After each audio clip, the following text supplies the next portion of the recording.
about my dad, and luckily everybody knew him so well they covered a lot of it. And I thought a lot about what I wanted to say, and so I'll stick to the script because it's really short.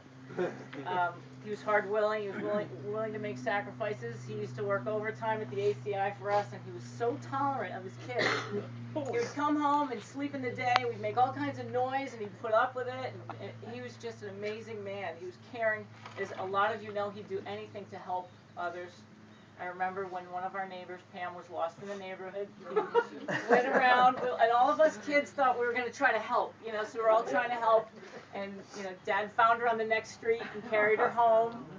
And he was always able to put himself in everyone else's shoes. He could really empathize with people. And I think that's what made him so funny. He could make anyone laugh. We would go to the bank, and he could make someone laugh in 2 seconds. It was amazing. It could be that person could look miserable, and in 2 seconds he would find something to connect with them on that human level and make them laugh. It was just incredible. And my mom always would say to me, you're just like your father. And I thought, that's not a bad thing. That's a pretty good thing.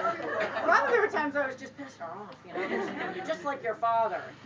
When you're little, we always thought, my dad is the strongest. I'm sure you guys remember, you always think your parents are like the strongest and the best, but my dad was the strongest. And he had a 357 Magnum and a 00 buck shotgun. So I thought, I don't care if someone else is bigger, my dad can handle it. So I always felt safe in my life and in my house when I was little, because my dad was this big, strong state trooper, and everyone loved him. He had so much charisma. They would meet him, and everybody loved him. I mean, it was just amazing. We'd walk in a room, and you could just feel him come in. You just smile at thought of him. Like, oh, Dad, here comes Dad. Dad's coming home. It was this great event just to have him around. He was wonderful, and he was a fighter. He was really a fighter. And at the end, it's the last story I'll tell you, but he was stronger than anyone I ever met, except maybe my mom, who for 2 years stayed by his side and really helped him. He couldn't walk, and he went through a lot of things, and he had a lot of physical maladies, but he just stayed with it. He'd get better, and then, he'd go back. But everyone who was involved in his healing, the physical therapist, his foot doctor, they're amazed. They're like, this guy is unreal. He just keeps coming. There's nothing that's going to bring this guy down. I mean, he would get better, and he just fought and fought. And at the end, the last couple of days, I was called in. He was in a coma. And my mom and I were there, and she was so upset. She was just, we were all upset. But I'm the one, I have the memory of, I got his memory. That's full, thank God. But if I forget your name, okay, I'm going to default and say I got something.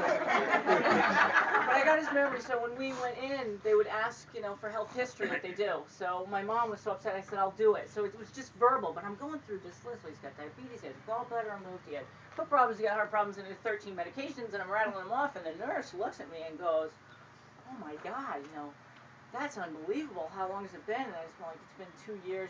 Dad's laying there, and we really couldn't tell. We were trying to get him to respond, and we thought we saw him nod, and it was just the two of us, And the nurse is she's going through it. She goes, I can't believe this guy he's made it. I said, if he could talk right now, you know what he'd say? And she goes, what? I said, he'd say, but my prostate is fine.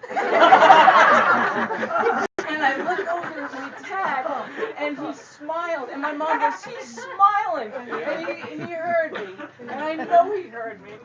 He using that sense of humor that I got from him, and I'm so grateful to have that. And I got a chance to tell him that I'd finished my bachelor's degree, and I graduated with honors, and I knew he heard me. So those last days, we were blessed with that little window of time that we could look at him and tell him how much we loved him.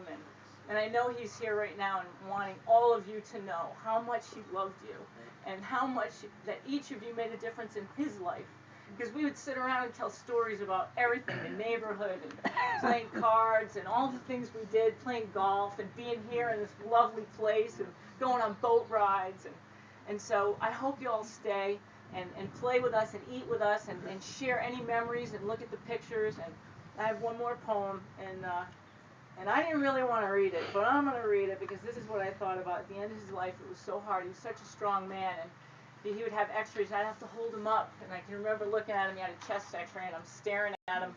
And it was our last day there. I looked at him, and he goes, don't drop me. And this is after, and he's got the x-ray tech laughing hysterically, And I look at him, and I say, that's why I worked out all these years, Dad. I'm here to help you. I'm here to help you.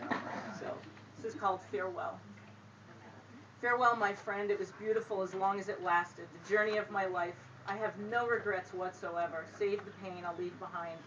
those dear hearts who love and care, and the strings pulling at the heart and soul, the strong arms that held me up when my own strength let me down. At every turning of my life I came across good friends, even when the time raced by me. Farewell, farewell, my friends. I smile and bid you goodbye. Shed no tears, for I need them not. All I need is your smile. If you feel sad, do think of me, for that's what it's like when you live in the hearts of those you love. And remember, you never die. Thank you all so much.